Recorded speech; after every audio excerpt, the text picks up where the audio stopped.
darating din sa atin ang mga magagandang biyaya.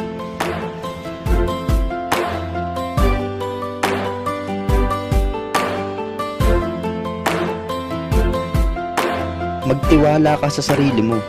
Naniniwala ako, lahat ng bagay na gusto mo, magagawa mo.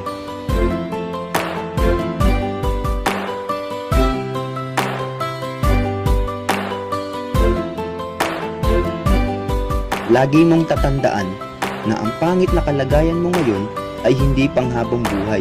Iyang pangit na kalagayan mo ngayon ay magbabago pagdating ng tamang panahon.